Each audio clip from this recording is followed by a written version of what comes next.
get on a routine. I learned routine is like key in life, just routine and balance. So sometimes that everybody don't need to be per se in those conditions to reflect, but man, that it helped me. It's like shut all the noise out, and it helped me really look at a lot of things I need to look at. Yeah. And I also every time I went, I come back out with a million raps, and it's just like not being able to hear music or be influenced by everything. You can hear a little bit, you keep up, but you know what I'm saying? I come up with some of my best ideas, and you know what I'm saying? I don't be knowing until I get back. You know what I'm saying? At what point did you get into the music, or was that something that was like always in you? It was just crazy. It was just always around. It was I think when I was real young, me and my homies used to be freestyling, and we started recording ourselves. And by the time I was in high school, somebody had heard some of our music, put us in the studio, and then just from there we got our own equipment, started recording ourselves. I ended up getting in some trouble outside, got locked up, came back home motivated, and just when I was locked up, I wrote a lot, grew as an artist, and once I started recording a lot of songs, like, and really having my own sound and my own story, I like started searching for like my music to sound a certain quality. Then I started going to Columbia just to learn more about the industry, the music business, marketing, and then from there I found Studio Steve, and then I really, like, I would say then started becoming like a professional artist. How was it? What was it like going to Columbia? Because I feel like a lot of people don't understand the importance of going to college or seeking a higher education for the point of, like you said, just meeting people. You feel me? And just leveling the playing field a little bit, just you know what I'm saying, you can cut years off your grind at Columbia, just, you know what I'm saying, if you're receptive. They stress networking there like heavy. They told you as soon as you came in there, one of my classes, it was called The Art and Business of Recording. And they basically were like, if you don't love or have a passion for what you do, as far as whatever your craft is in the arts, then you should leave now, because a job isn't guaranteed. And most of y'all in here ain't gonna be artists or whatever the case may be. So I just learned really the networking there, and I learned like basic fundamental things. You know what I'm saying? And it's definitely all type of different crowds in there. It definitely opened me up in a different way, because I was only used to like certain things like the street, the people that was making noise in the street. All right.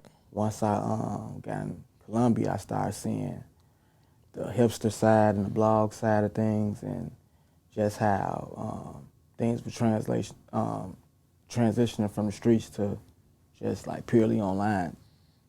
So it made you understand that it was more than just about making the music. Absolutely.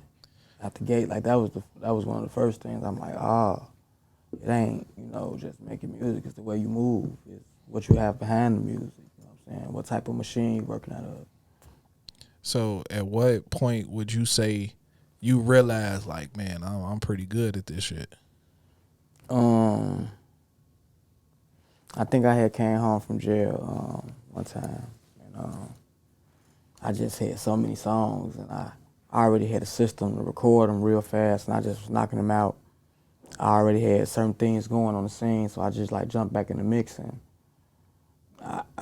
I think I knew then that's how receptive people had started becoming to my music, because at first it was people liking the here and there in my neighborhood, but at this point it was like the whole neighborhood was receptive. Now you been I would say big on the Chicago music scene for a minute now. So you done seen the every wave that done came through from the drill, you feel me, to this current state that Chicago is in. So what would you say has been the biggest change since you first started up until now? Um, how how defined the lanes have become. Like how J. Cole be like he middle child. It's like I seen the drill era come, but I was rapping before that when it was just kind of like um, it was a certain style of how rappers was coming and how they were making their songs and a certain hip hop element or whatever. But then music switched over. So it's like these days, I feel like all those worlds still exist. It's like new worlds were created, and some of them might even became the most popular form of hip hop. But music is kind of like, you know what I'm saying? I look at music almost like sports. You know what I'm saying? Like hip hop, it's like basketball, football, baseball, or even like beverages. It's like Pepsi, 7-Up. Like if you're a cola, you make a certain type of music for a certain consumer. If Right. you were, you know what I'm saying, 7-Up, you really, maybe you compete with cola, but you're more or less competing with Sprite. You know what I'm saying? And the clear liquids. Right. It's But I different there. yeah, so I feel like art, a part of, you know what I'm saying, what a lot of artists might not know or need, unless they had artist development, is just like what lane exactly you're in. And I think that over time, it's like a lot more different lanes in hip hop. Do you, with being so observant and how you just broke everything down, how much are you active in like, okay, I'm gonna take a little bit of this sound, a little bit of this sound, you know what I'm saying, put that into my sound, you know? I think, uh, I think before I changed my name to Rufus Sims, you know what I'm saying, or Weasel Sims, I was kind of like mixing trap and hip hop. So I was kind of taking from current stuff and then mixing it with some nostalgic hip hop and trying to create a wave. But in my mind, it's separate fan base unless you going through a machine on some, you know what I'm saying, bigger level moves. So I just started focusing on what was naturally coming to me, and that was people that was into bars. So I kind of started like doing my particular version of that, and it kind of changed the way I looked at beats and what beats I was rapping on, and I think it's working for me. Do you feel like it took Chicago some time to to respect actual artists that got bars, you feel me, and that spitting? Because I feel like it was a big gap between the Kanye's, the Bump J's, and then the Chief Keef, you feel me? Um, well, I think Chicago kind of got to be respected for spitters off the strength of, you know, just earlier stuff, Common, Twista, Kanye. I mean, they all spitters, and I just think drill just is like the biggest thing, and it just kind of took over. So I think, you know, a lot of a certain age group, and even the way the media push stuff out there is like, it seems like that's the only thing that's here. Right. But it's all type of forms of hip hop. You know what I'm saying? It's me and a set of guys, you know, that's out here doing like, you know, our version of Chicago, Flash Chicago hip hop. We coming with bars and style. We ain't doing drill rap, but you know what I'm saying, we understand who our music is for, and we cater to that. Now, you spoke on the Weasel Sims and then changing your name to Rufus. Like, what influenced the change, bro? Because that's like a major change. I think Weasel, you know, I'm a junior, and Weasel is my dad's nickname. And for a minute, you know what I'm saying, I was really running with that, but it's like this chapter I'm coming into, I really realized, like you said earlier, like just the entrepreneur that I am and the groundwork that I laid down, and I feel like he's already created his legacy and laid it down, and he deserves to, you know what I'm saying, have that name, and he's a brand in himself. Yeah. You know what I'm saying? So, and I wanted to just establish myself, you know what I'm saying, and my legacy and what I was doing, you know what I'm saying? So I felt like it was the perfect time as I was as I was growing, but right before I took this next leap, you know what I'm saying, I'm like, it's the perfect time to do it. So my last project was really about the name change and how I had to leave a lot of things behind.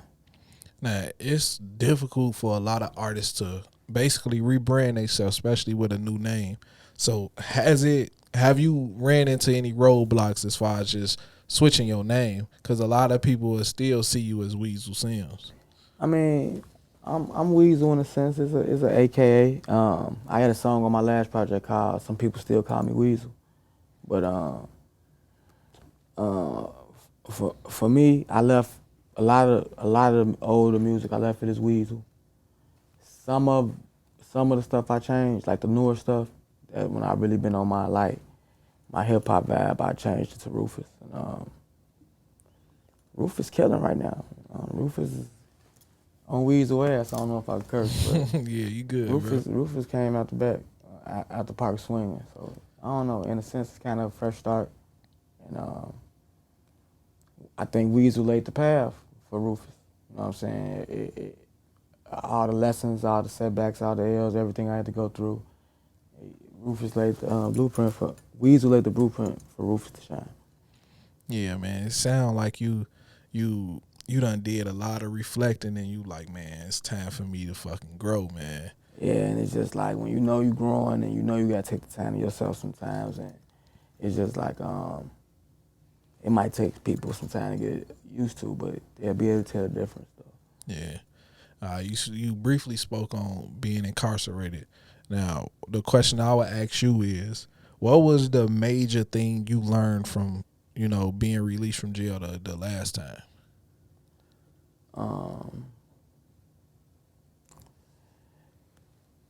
The main thing I learned a lot of things. I learned I didn't want to go back. You know what I'm saying? And I'm kind of conditioned to the conditions, so I could deal with them.